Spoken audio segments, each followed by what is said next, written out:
Lambing is the busiest time of year for sheep farmers across the country, and our cameras have been on this farm in Wales for the last 24 hours catching all the action. And there's been plenty of it. I can tell you it has been a pretty emotional day with some highs, couple of lows, and anything could happen in this next hour, so don't go anywhere. This is Lambing Live.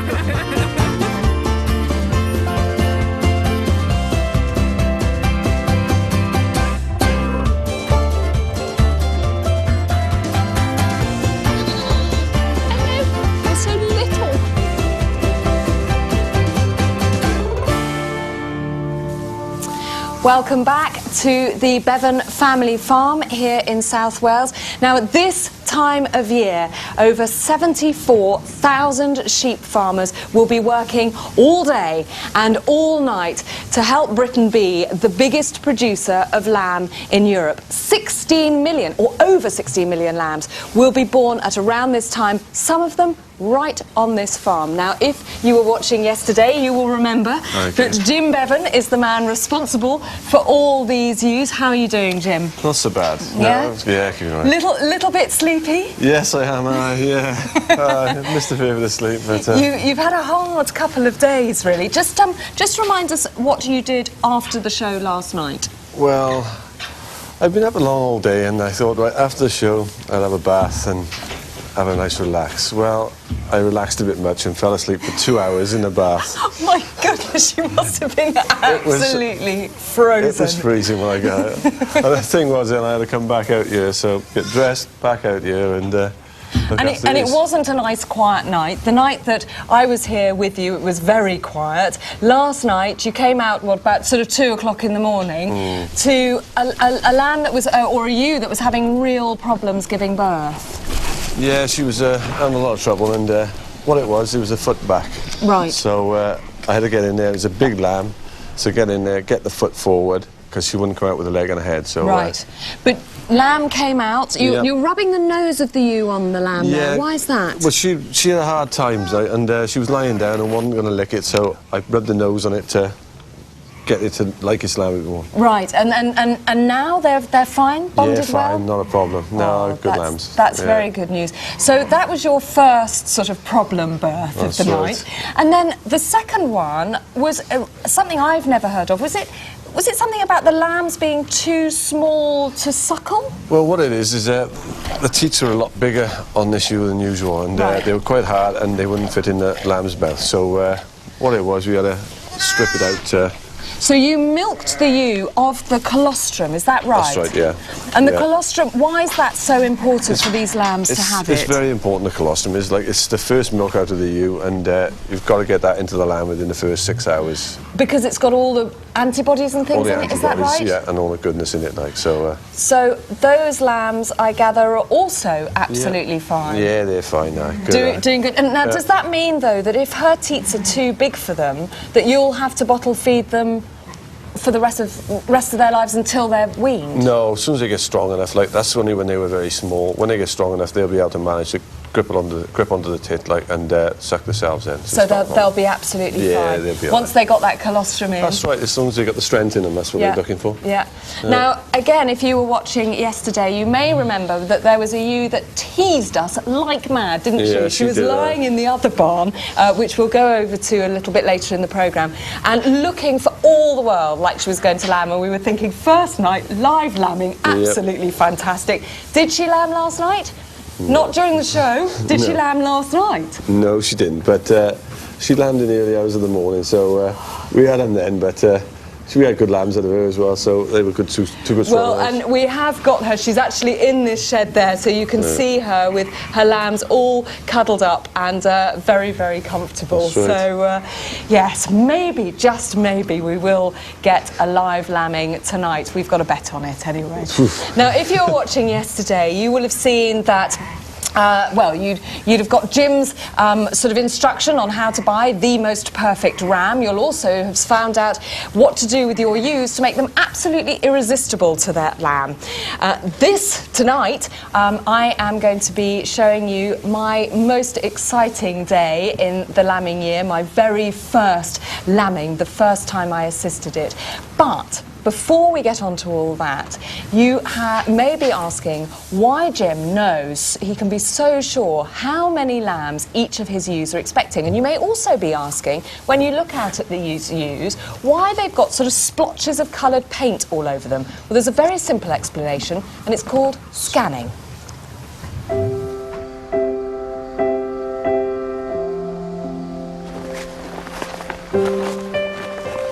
It's a big day for you today, Jim. Yeah, well, see how we're getting on with it.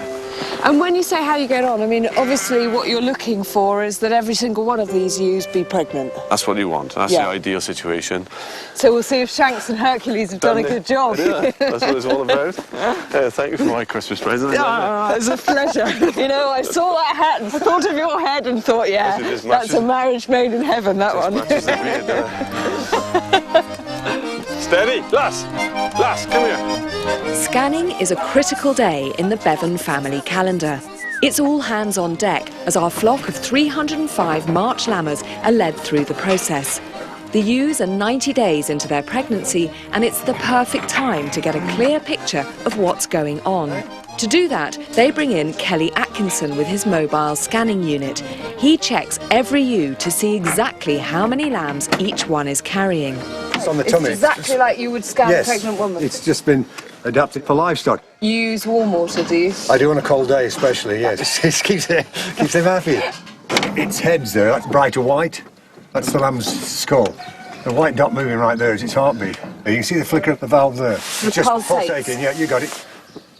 This has just got one. It's just got one lamb in there, yeah, quite a big lamb in there. Hugh's on paint duty. His job is to mark each ewe to identify the number of lambs inside. One orange dot for signal. Yeah. There's two in this one. Yeah, just at least two at the moment. Yeah, two. Come on, so that's a twin, yeah. One blue spot for twins. Yep. See, the first lamb's there, the second lamb's above it there, and I twist right round. The third lamb comes in there. So there's three in here. Yeah. 2 blue spots for triplets. Okay. So if you do have a sheep with triplets and they've only got 2 teats, does that mean that you have to hand rear the third? Like the ones with singles, hopefully, so when she lambs, we'll adopt a triplet onto a single. That's another really helpful thing about the scanning, is you know exactly what to expect and who you can kind of effectively marry up with who if you have got triplets. They'll all be separated off the triplets, Will, and they'll have about twice a minute grub. They'll have to, because otherwise they can't sustain themselves. The ones with the orange mark on the back of the head went to the 2 new tups. So these are Shanks and Hercules' girls. The way they're scanning at the moment, there's a lot of lambs in them. So you're proud of your boys. You bought well back in September. They're all right, they've done all right so far. This is the one. Twin? Yeah. Scanning is all about percentages. If every ewe had twins, they would scan at 200%, the perfect result. It's a twin. But some have singles and other triplets, so you hope they all balance out to give the highest percentage possible. 3. Okay, so we put a blue spot there, and one about there. That's lovely.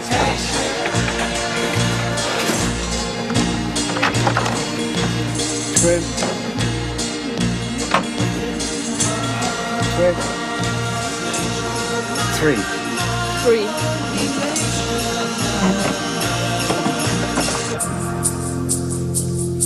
It's been a great day. The ewes scan out at 197%. 46 sets of triplets, 199 pairs of twins and 55 singles, a total of 591 lambs.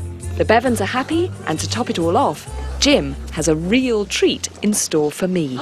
Yeah, a bit of a surprise for you, yeah, okay. Actually, it was a bit of a surprise for me this morning. Oh my, this was born this morning? This was born this morning, it's the first one. Oh, and, my goodness. She was out of that bunch that we were scanning, but they're not due till March. What's she No. doing lambing now? Well, It's the 4th of January, for heaven's sake. I would imagine she jumped the fence, because... Have you been roaming? Well, it looks quite robust and, oh, he's a good strong. lamb. Good, strong lamb, isn't he? That's amazing. I mean, So presumably, with the weather this cold, will you leave them in for a while? Yeah, she'll be in for a while now, yeah. But she's doing right. And did she lamb completely on her own? Did you have to help? On her own, perfectly all right, yeah. Went outside and there was it. So she gave birth outside? Outside, yeah. But it was about minus what this morning? -6. Yeah, and she was fine. Like, he could have froze to the ground, like in weather like that. That's the biggest worry about it. But he was fine. He must have been up straight away and sucked and perfect. My goodness, so that's your first lamb of the year? Yep, little fella. Look at him. There he is. Here we go. Hello. Oh, you're so little. You weigh absolutely nothing and you're going to be so enormous one of these days. Nice little single that this is morning. very, very exciting. She's lovely. No Well problem. done you, Mrs. Sheep. Get in there.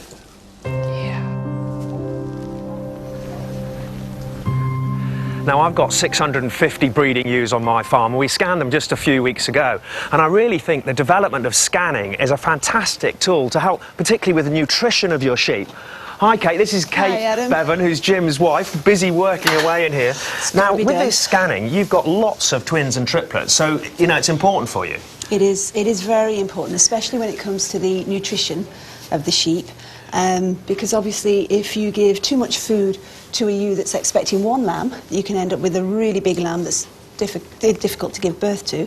And also if you've got ewes that are going to have twins and triplets and you don't feed them enough, then they can end up with problems like twin lamb disease, because, you know, they start breaking down the mother's reserves and the ewe gets really poorly and you can lose the ewe, you can lose the lamb, so it is really essential. So you've split your twins and triplets, so the ones with 2 dots are the triplets you've got in the barn, in the stone barn next door, and then you've got your singles in the other barn. We have, yeah. In fact, the triplet ewes we brought in during the snowy weather so that we could start giving them a little bit of extra food early on, because obviously if you've 2 lambs you're going to have problems, but 3 you've got, 3 times the problem. So. Now, at scanning time, there was a bit of a surprise, wasn't there? There was a bit of an early treat, and you decided to call him Elvis. I am a bit of an Elvis fan.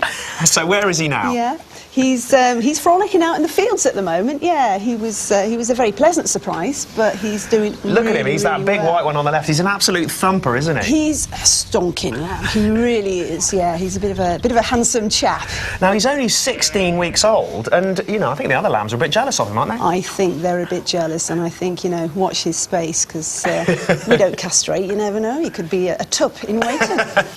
Now then, this nutrition then, because the lamb growing inside the ewe grows very fast in the last 6 to 8 weeks, doesn't it? Yeah, it does, which is why what you don't want to do is feed them too much food at the beginning of the pregnancy. So it tends to be the last third of the pregnancy is when you want to top up the food, because if you overfeed them, you can also have problems with prolapses and, very large. It's a real fine-tuning game, isn't it? It's very, very difficult to just, get it bang on, and timing is essential.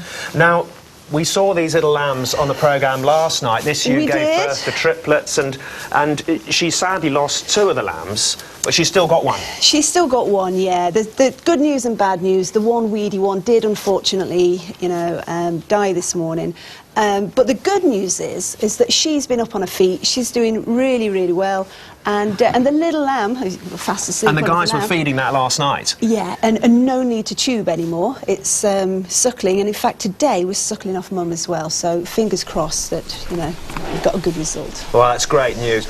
And wonderful that it's the ewes up on her feet as well. Yeah. And it's taking the bottle quite well. It's taking the bottle very well, and obviously it was the ewe we were very concerned about, and she is, well, you can see she's a lot brighter today. She's there chewing the cud and lounging about. Well, it's fantastic. Well, we'll be keeping our eye on all the sheep in these pens, particularly this Pawley family, so it's fingers crossed for them. Now, Kate's down in the corrugated barn, and let's hope there's some action down there. Anything going on down there, Kate?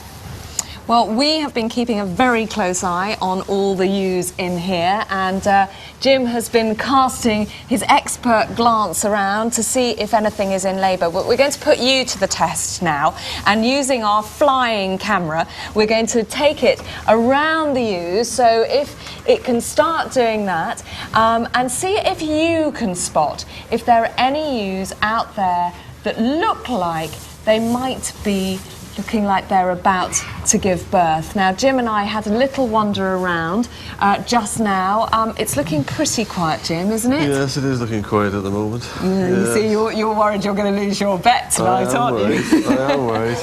But it is very obvious when a ewe does start going into labour. And so what we've done is we've put together a little Lambing Live guide to those early signs. And Jim is going to help me talk through them here. So when they start making a noise, basically. Yeah, when they start talking and nesting, and that's when they're right in the throes of it there.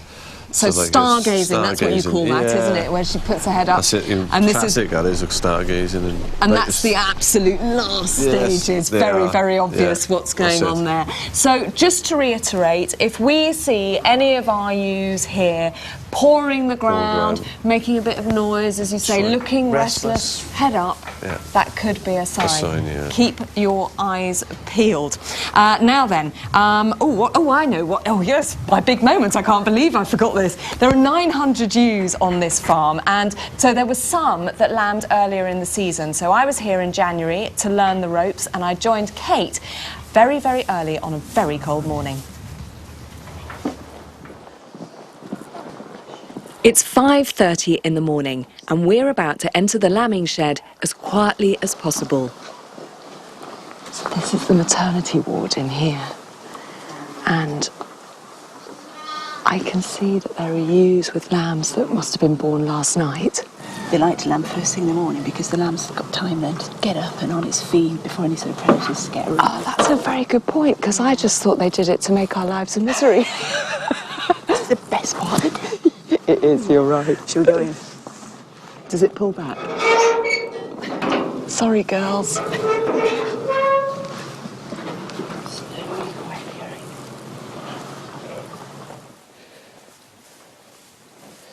There are no new lambs just yet, but there's still plenty of work to be done. For the Bevins, this is the start of their lambing year. So these are the early ones that have been due since, well, the middle of January, really. And the idea that I'm going to be able to act as midwife is frankly terrifying. I just think there's no way, you need years and years and years of experience to be able to do that. But hopefully with the bit of fine Bevan tuition, I'll do it okay. But it's a bit nerve-wracking. It was a quiet morning in the lambing shed, so I had to wait a couple of hours before I got the chance to help deliver my first lamb, the second in a pair of twins. So she's had her first lamb. Yeah. The bag's coming out now. Yeah. What you're going to feel, if you slide your fingers in very carefully, can you see the one foot? You can feel another foot next to it. And if you slide above that, can you feel a head? Yeah, I can feel the muzzle. So perfect presentation. What that means is going to be a nice, easy birth. What you need to do is very gently. Yeah. If you can get hold of, you've got two legs. Where's the other leg? Bring it out there. You've got two legs. If you can get hold of those two legs and just very gently pull slowly down. That's the way. That's it. That's it. Heads up. First thing I'm going to do is just clear the nose a bit. That's great. And a bit of wodge of straw is always good. And just give it a bit of a clean. A nice black lamb. And then very gently, just keep on pulling. Keep pulling gently. Yeah. Do I need to support the head? Or It'll just slip out. That's it. Just keep pulling down. That's it. Now you just carry on pulling all the way around right to the front and show Mum the lamb. Yeah. That's it. Turn her the right way around. That's great. And put her right in front of Mum there, and she'll start licking. See? Congratulations. How was that? pretty slimy. Slimy high five. Hey. That was absolutely amazing. Well done. You see this one, obviously he hasn't been born that long, he's already up and looking for milk. So the umbilical cord just snaps by itself? You don't have to cut it or tie it or anything like that? If you cut the umbilical cord, it'll bleed. Yeah. If you sort of stretch and pull, it automatically seals all the blood vessels up. There we go, we're fine. It was a very gentle process of just trying to ease it out, but working with her as she was pushing. And then suddenly, in moments, there's a whole new life lying on the straw. And maybe I won't feel so excited when I've done kind of 200 of them, but I'm never going to forget that first one.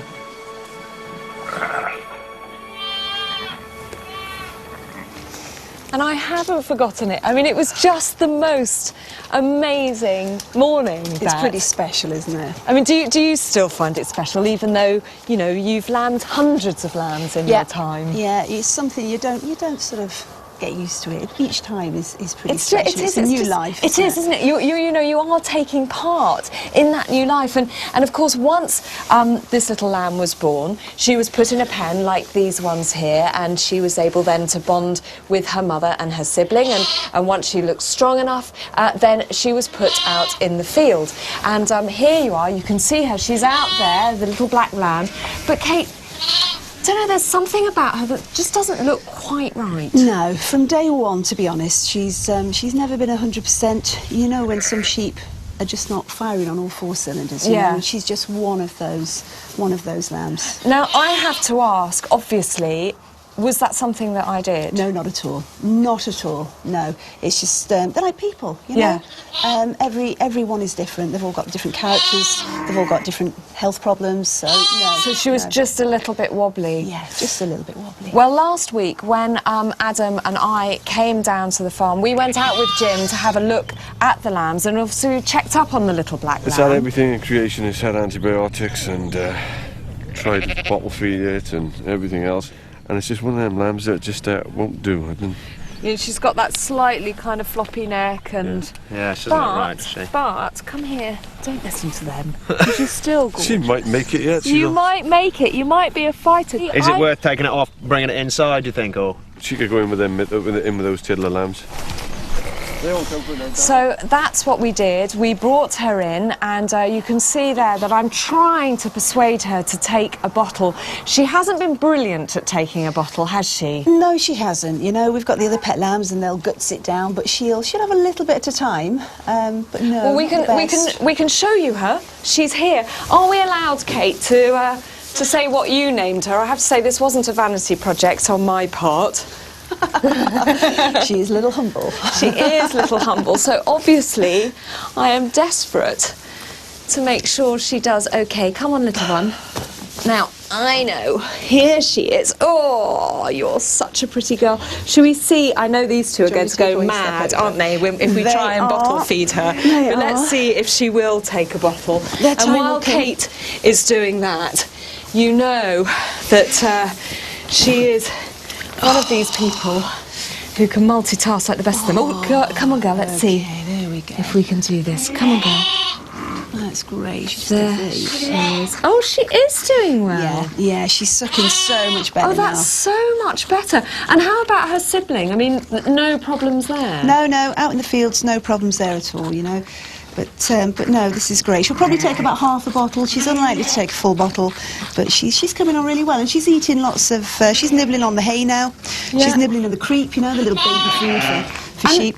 Now, when we saw the pictures of her in the fields, I mean, obviously I was there at her birth, but she had a white twin. Is it unusual to have a black lamb and a white lamb together? No, not too unusual with the sheep. We get all sorts of spotty ones, stripy ones, multicoloured ones. Oh, little Humble, look at you, you're doing very so well. Yeah. But presumably now that you've brought her in, you've brought her away from her mum, she will need to be like the other two pet lambs or orphan lambs. Yeah. You'll have to keep bottle feeding her, will you? We will, but they're getting on quite well. You know, she's got new friends in there. But yeah, if you tried to put her out in the field after she'd been in here for a period of time, the mum wouldn't take her anymore. So it is It's another pet lamb. It is another pet lamb. Well, we will obviously be keeping you updated with my little lamb's progress over the next few days. I'm very proud of you. You're doing extremely well. Yes. But in the meantime, this woman here is a specialist multitasker. We all know that women can multitask, but you could get an Olympic gold medal in it, I think. I'm not sure about that. She works full-time on the farm. She looks after Jim, her husband. She makes the best bacon butties, I can tell you. She's got Sam and Kellen, her lovely kids, to look after, and she teaches at the local college. Here she is, inspiring her students.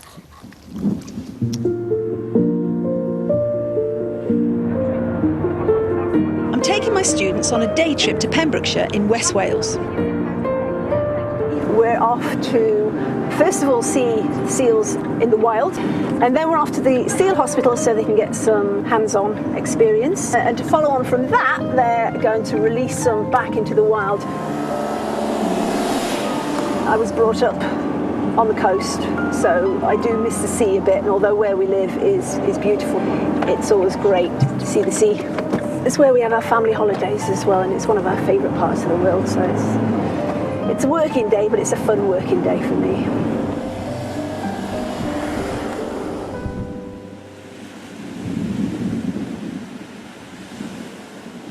Don't go too near the edge for obvious reasons, but hopefully we're going to start spotting some seals. These beaches provide a safe haven for Atlantic grey seals who come here to give birth and feed their young. How many can you see? Can you see there's three? There's one just looking at it right now, looking up. And they tend to put sort of August to November, but we've still got a couple down there, which is great. Oh, look, look, look! Oh, yes, you've got a new one down there. So that one's probably less than a week old. In order to make all the milk, they've got to frequently go out there and feed as well, so the mums are often going sort of backwards and forwards. I love the farm dearly, but sometimes it's nice to get away and see different environments, and this is pretty much what I was brought up with, you know, with the wildlife. Next stop is the Seal Hospital in Milford Haven, run by my old friend Terry Ledbetter. He's been rescuing orphaned and injured seals for over 15 years.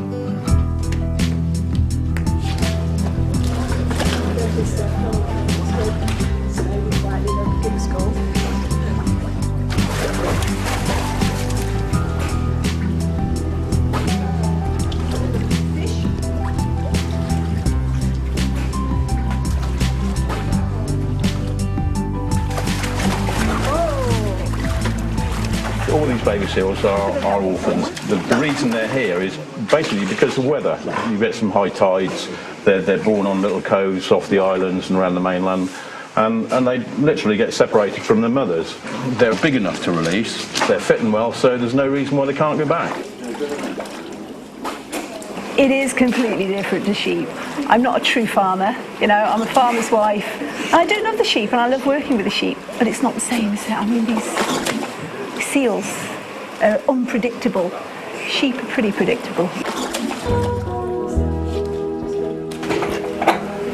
Okay.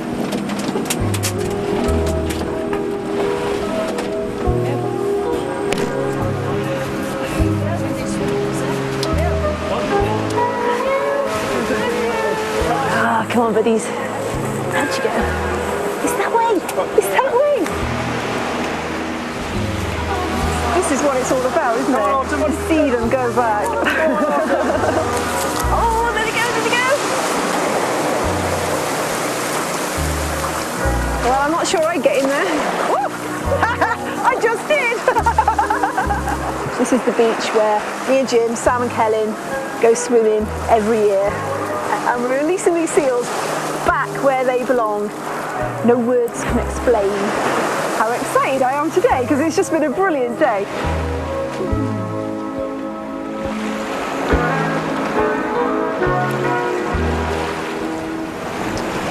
Okay, great Bevin, a woman of many, many talents. What a wonderful lady. She really is. Now, here we are. We're in the garage. I like to think of this as the postnatal ward. And we are surrounded by quiet ewes and little sleepy, very content-looking lambs, actually. Now, it may seem mean, but one of the shepherding jobs... One of the shepherding jobs is to go around and check all the lambs every couple of hours. And one of the great ways of telling whether a lamb is healthy or not is to wake it up when it's been having a little sleep. Because if it's sitting in the corner, you don't know whether it's feeling ill or not. But if you wake them up and they stretch like that, that means they're fit and healthy. So you wander around all the pens, waking them up, and there we go, look. Those are two very, very happy, healthy lambs. If they stood, you know, on a sixpence...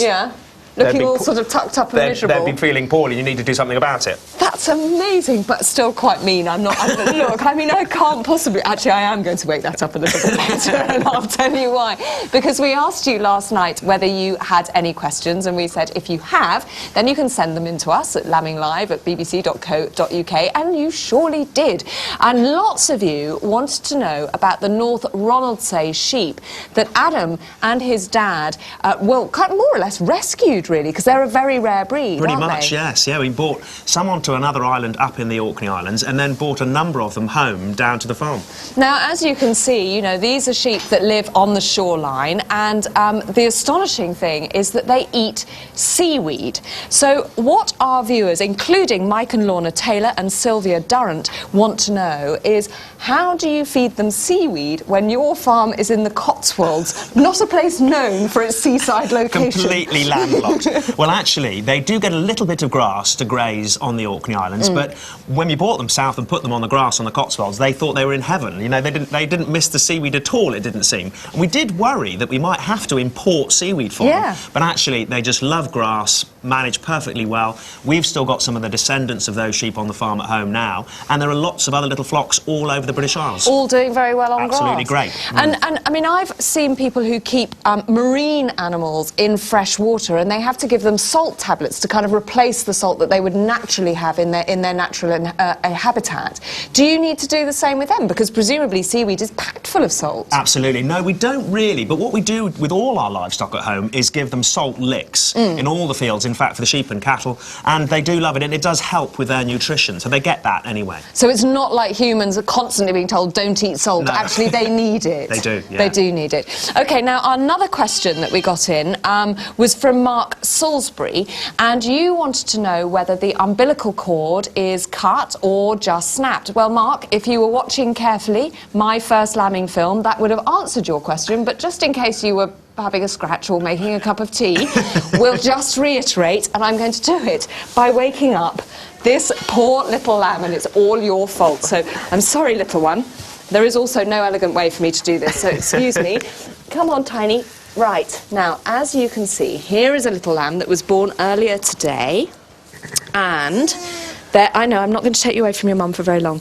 And you can see the umbilical cord there, and what happens is when they're born, whether it's naturally or assisted by me or Jim or Kate or Adam, the cord is just allowed to stretch and snap. And the reason for that is that if you cut the umbilical cord, it basically bleeds, doesn't it? That's right, yes. And just by tearing it carefully, which happens in all wild animals when they're born, it just tears the sinews and the blood vessels, and they seal themselves off. Right. And then this little yellowing is the iodine that's been put on the navel so that it doesn't get any infection. Now, let me grab one of these other little lambs. Now, these are just a little bit older, and you can see oh, look at that it's comparison. Dried up into a little twig that'll break off and leave its belly button. Well, there you are, Mark. I hope that satisfies you. And if, of course, you have any other questions... Where are my cards? There they are. I'll see you in a bit. If you have any other questions, then do send them in. I'll just give you that address again. It's lambinglive@bbc.co.uk. Now, we're heading off into the stone barn, and Jim is in here already, casting his eyes over the ewes. Jim? And losing my bet. You're losing your bet. Nothing showing any sign at all. Nothing at the moment. Well, I can tell you that it was a very, very different story this morning. I got here after Jim had got out of his bath and dealt with some of the difficult births. I thought I'd wait and come just sort of first thing in the morning. We came into this shed, had a wander around, and there was one ewe, Jim, that caught your eye. What was it about her? Yeah, she'd been trying for a while, like, and she couldn't lamb, and she'd given up. Right. So, in other words, she wasn't going to lamb herself. And so you checked her out, and what did you feel? Well, all you could feel was just the end of a tail. Right. So we had a lamb that was facing basically the wrong way because they come out head and legs first. It was breech, but when it was breech with no legs. So Right. I had to go inside and fish the legs out from there. And so the first lamb did come out, and she had 2 more. That's right. And you helped me bring out That's right. those 2, and she ended up with 3 very healthy triplets. Yeah, good But lads. if you hadn't intervened, if your experience hadn't told you that something was wrong with that ewe, what would have happened? She couldn't lamb them. They Right. wouldn't have been lambed, and she'd have died. Really? Yeah. And none of those lambs would have survived? No, none of them at all. Well, they did survive, and let's go and have a look at them. And very, very handsome they are. You can see they're just suckling mum, so we probably shouldn't pick them up, Yeah, do you think? they're okay, they're suckling now. They're having a good old suckle, but if you can see in amongst the sheep there, she's only got 2. Now, does that mean that there's been a tragedy? Not a tragedy exactly, but quite a complicated story which happened just after she gave birth in the other shed. Let's have a look. This ewe here had given birth perfectly well to her first lamb. She was expecting another one, and this it is. Here it is, coming out now. Jim said, doesn't need any assistance. She's fine, you know, just keep an eye on her. So I did. Brought her round to the mum, but it was at this point that I thought, something's not quite right, and I looked around and Adam was there. I don't know.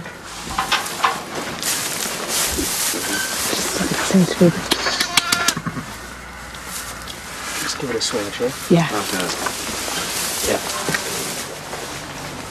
It just hasn't wanted to take a first breath. And it seems very kind of twitchy, and Jim's just doing this thing, swinging, which looks really brutal, but it's a good way to start that first breath reflex, but it just doesn't seem to want to do anything.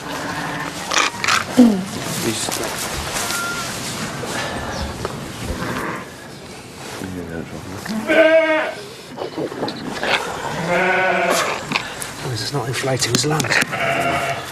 Come on, little fella. So is it just that the lungs, for some reason, the lungs won't inflate? The lungs might not be formed properly. Right. It's just something like that. I can't even... Air won't even go into this. I'm not tough enough. Don't worry. No, you are. Don't be bad. All right. Don't worry. I'm a farmer, I've got thousands of sheep, I've seen thousands of lambs die, but it's still very upsetting. You know, it isn't just the financial implications for the farmer, there is a huge emotional attachment to these animals. And you lose a young life like that and it's a real blow. There's just something horrible about watching a little life ebb away. It's just really hard, and I don't know how anyone ever gets used to that. So if I do ever become a proper farmer, I'm going to have to become a proper farmer with boxes of tissues in both pockets.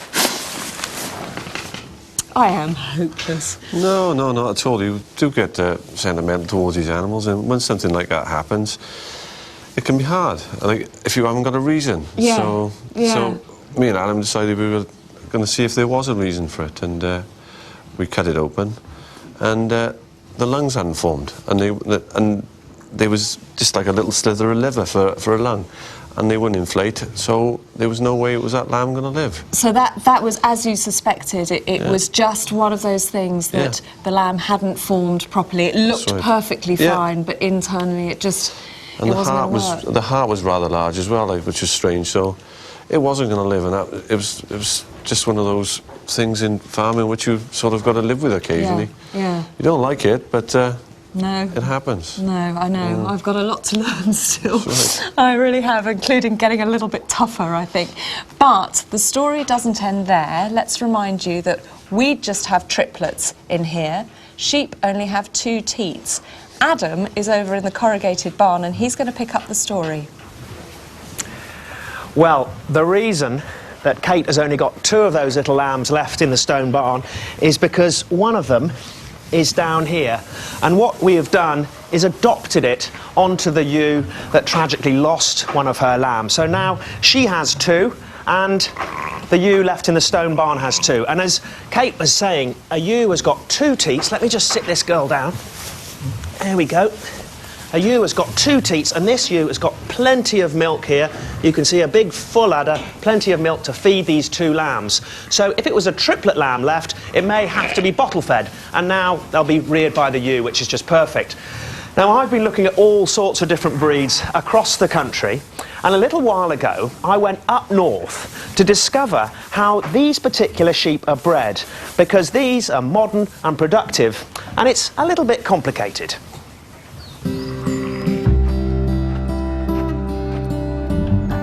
Sheep were one of the first wild animals to be domesticated by man, tamed around 10,000 years ago in places like Mesopotamia, modern-day Iraq and Iran. Since then, we've bred sheep into all sorts of shapes and sizes.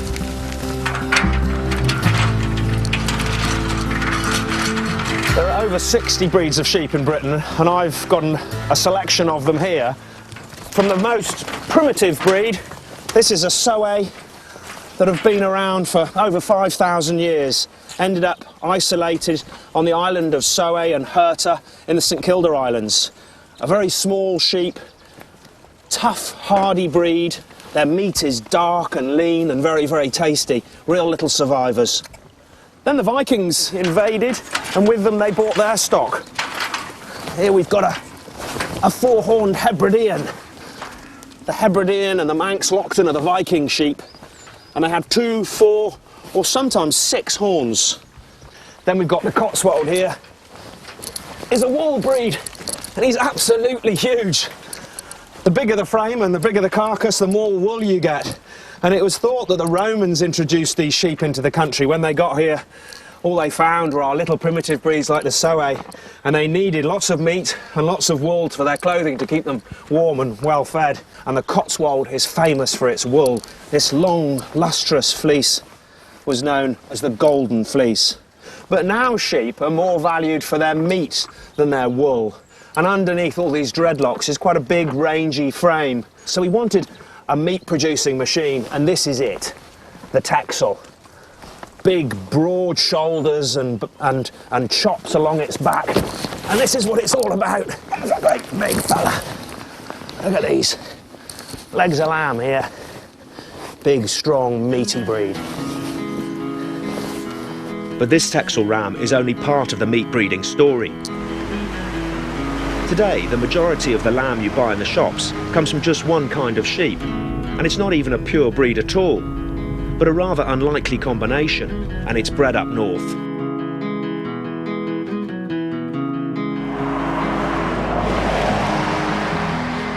I'm heading up to North Yorkshire to visit an old mate of mine, and he's one of many farmers in the Dales who produce a sheep called a mule, and they sell those to farmers down south who in turn from the mule produce prime lamb.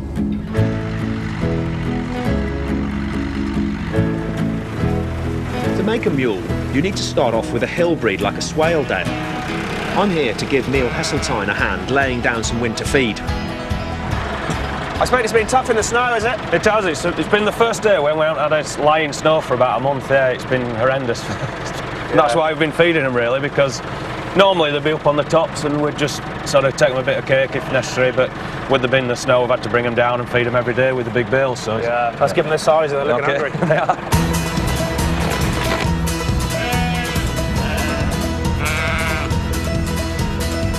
What is it that makes them so special then?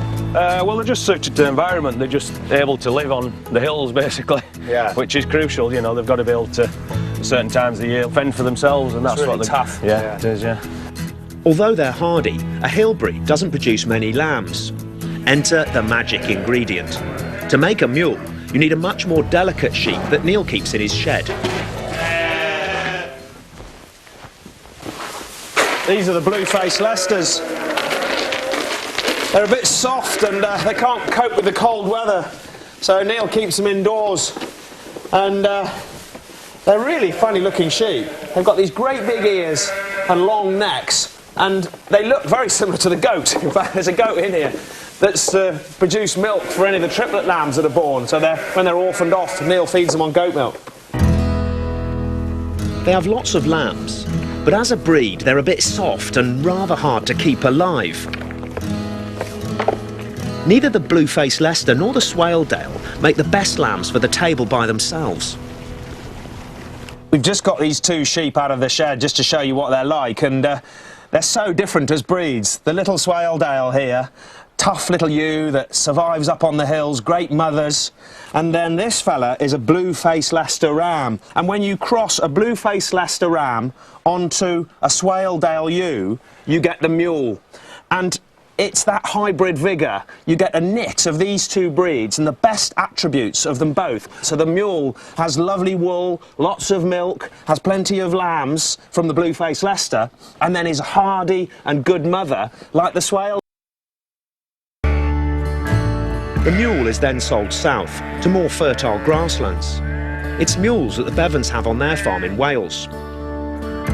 Now the family tree is a bit complicated, but this is how it looks. The hill breed, like the Swaledale, breeds with the blue-faced Leicester. They produce the ultimate mother, the Mule. She gets herself a hunky meat breed fella like a Texel, and finally we end up with top lamb for the table. The sheep industry runs from the hills right down, doesn't it? Absolutely. It starts right at the top of the hill with all your pure breeds, your Swaledales, bred with Swaledale lambs, and then they're sold on to people like me who buy Swaledale sheep, who then cross them to the blue-faced Leicester, and that continues from the top of the hills right down into the lowlands. And if this was lost to the hill farmers up here, this combination of breeding sheep and moving them south, would you be out of a job up here? Yeah, it'd be the death of the uplands, you know, that's what the sheep industry here is for breeding sheep, which then move further down the valley, as it were, and then, you know, that continues year on year.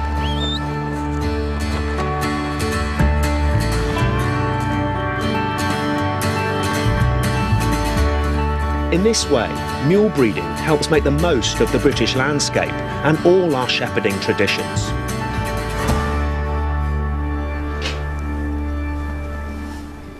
Well, I hope you understand that a little bit better. It is a little bit confusing, but Jim, it's your breed of choice, the Mule, isn't it? Yes, we like the Mule here. I went to college up in Penrith, and then on my practical year worked on a farm where we were breeding mules there. And I thought they would do the job down at our farm here. When I left college, I went to another farm, Arabia Estate, where we had 2,500 mules, and I could see what they could do there. And they were producing a huge amount of lambs, and good quality lambs. So when I come back home, I thought, this is what we want down here. So we started buying mules in then. And how many have you bought in this year? I've only got 20 North Countries this time, but I've bought in another 65 Welsh mules as well, which is the same sort of... It's the blue-faced Leicester is the key, isn't it? You just put the blue-faced Leicester on the Welsh mountain to produce the Welsh Mule. Now, you've got some ewes with black faces here that are partly Suffolk. Yeah, they're on a mule as well, but they do a good job, and they've got a slightly better conformation than the mule, but they're not quite as prolific. So, and what these lowland farmers are doing, lots of them keep mules and mule Suffolk crosses, are trying to produce a prime lamb for the table. That's it, yeah. You want a good lamb which will kill out, well, which will be about the 40 kilos to 45 kilos when live weight, and fat, not fat, like in good condition. Good lean lambs. And what are you paying for a good mule ewe now? These mules were about the 100 to 110 a piece, so they are quite an expensive thing now, like when you've got a lot of them. But a prime lamb, what are they fetching? 80 quid at the moment. Yeah. I mean, it's been a long time coming, but the price of lamb's quite high, isn't it? Everything's rose, like the price of the replacements has rose, but the price of the lambs has gone up with it, so it's a lot better job this year. Now, we're getting lots of questions on the emails, and some people want to know why you can't get rams out of your ewes. Well, you can get rams out of them, but I wouldn't want to use them. Like, a ram is half your flock, so what you want is a good shaped ram and a good pedigree ram, to be honest, so that you put it onto the crossbred ewes, and you've got the hybrid vigour in it, and you've got the growth rate and the conformation of a pedigree sheep.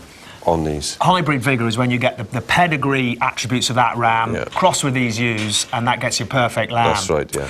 Well, thanks for that, Jim. Now, the two Kates, your Kate and Kate Humble, are down in the infirmary, and I think they're pretty busy.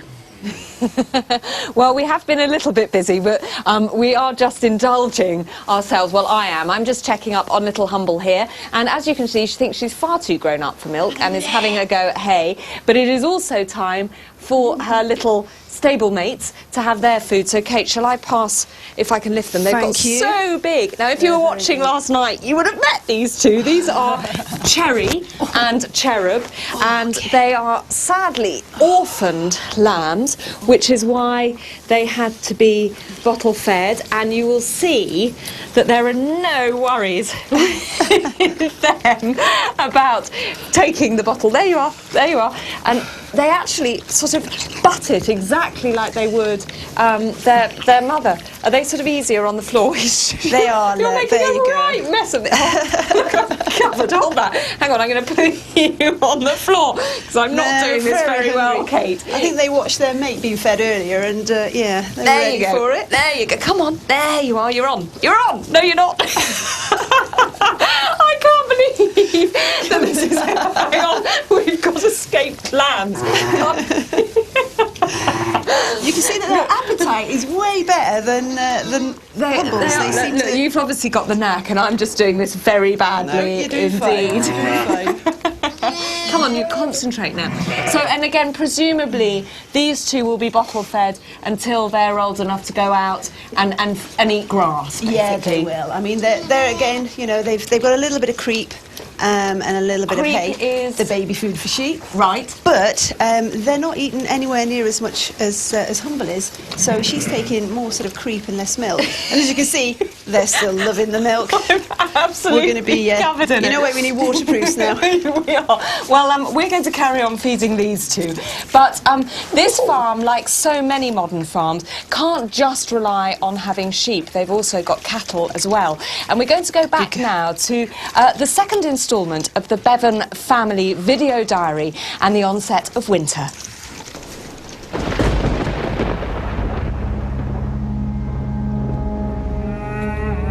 It's getting very wet out in the fields, and it's time to bring in the cattle. That's when you know winter is on the way.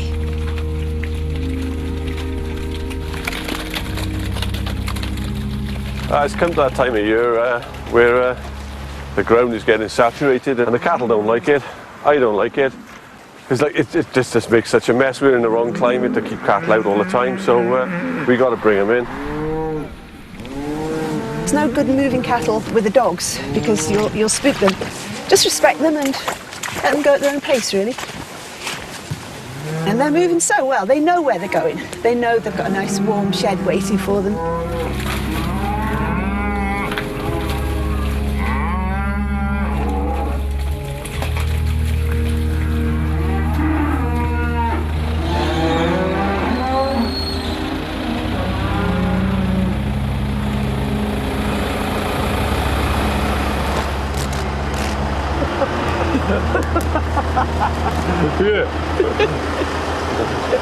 He gave me a big knife to open the bail and then just stood there laughing at me.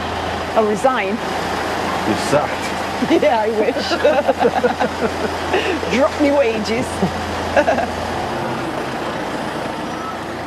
We've got about 75 cattle on the farm, and they're a big part of our income, so it's important to look after them. When you sell a bunch of cattle, you've got a large cheque to go into the bank, which does pay a few more bills. If you want to go and buy a cow like this now, she'd be £1,000.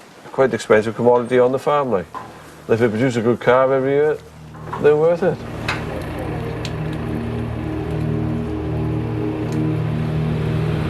Once they're inside, they need feeding and mucking out all winter long. It's all part of the same cycle. The muck from the sheds goes back out onto the fields and makes the grass grow to feed the animals in the spring. Like we just come into December, but I don't think we had a dry day all the way through November, actually. It rained and rained and rained. But the ground at the moment, it is as wet as I've ever seen it. So every day you've got to bed the cattle up, feed them, everyday chores, like looking after the stock. They're inside, they can't look after themselves inside. This time of year, you've got to do everything for them. The tractor unloader makes it a lot easier, mate. You can manage on your own sharpish like then.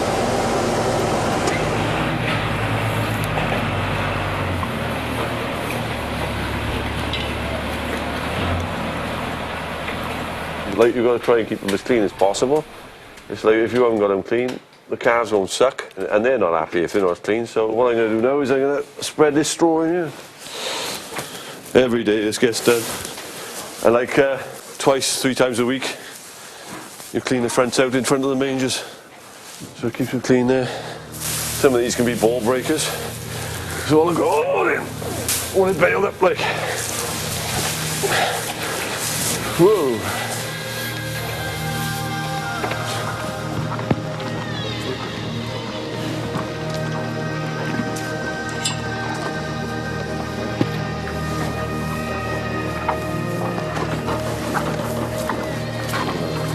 They know they're in for the duration. They're going to be dry on their backs, and they're not going to be sat under edges and up to their knees in mud. So they're happy. I quite like winter. The kids get Dad in a bit early. That's quite nice.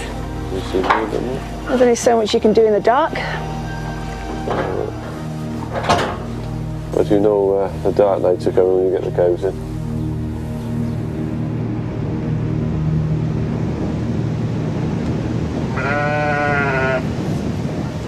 So you were missing the winter then? You like the winter because you have your gym around a bit more? There's just something nice about a log burner, you know, sitting in front of it, and you know, it's. And the lights are drawing out now, so I can stay out longer now.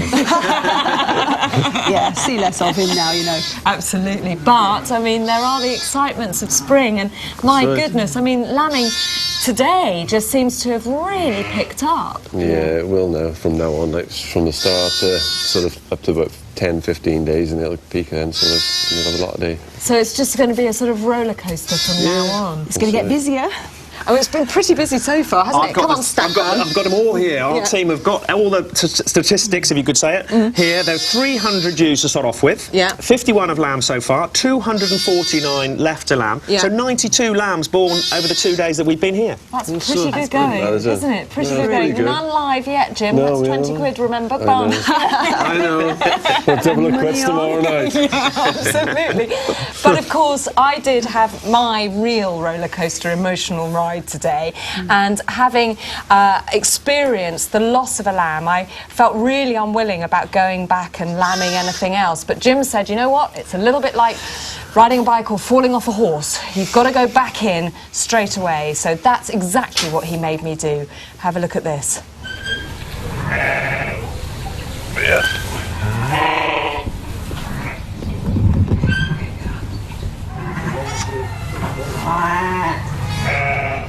2 feet.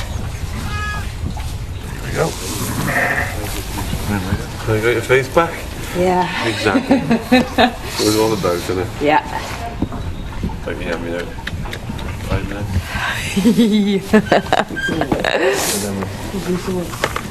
Are they these indoors? Is it a boy there? And here are these little lambs. We've called them Lisa and George. Only the person responsible knows why. But they're gorgeous, aren't they? They are. They're beautiful. And really, really healthy. And I have to say, thank you very, very much for giving me my confidence back, because that was a great moment. And thank you both for being so supportive and just, you know, welcome. Keeping me there. So when I'm a champion sheep farmer, it'll be down to you. There we go. It's great that you got back on it, and, you know, it is a roller coaster, this farming, isn't it? Full of emotion. Well, if you've got any questions, don't forget that you can send them in to lambinglive@bbc.co.uk. And we have got lots more coming up for you tomorrow, including how to cope with farming in all weathers. No one will forget this winter. And I go in search of one of the toughest breeds of sheep in the country. Yeah, real athletes, these ones. And of course, our cameras are not going anywhere. They'll be here checking out the lambing sheds and bringing you more of the dramas from the Bevans family farm. There's lots more information on our website, but for all of you who emailed us and said, can we start a Lass fan club? Well, here she is, the Bevans' faithful family dog. And we'll look forward to seeing you tomorrow night at the very same time, 8 o'clock. Don't miss it. Good night. Good night.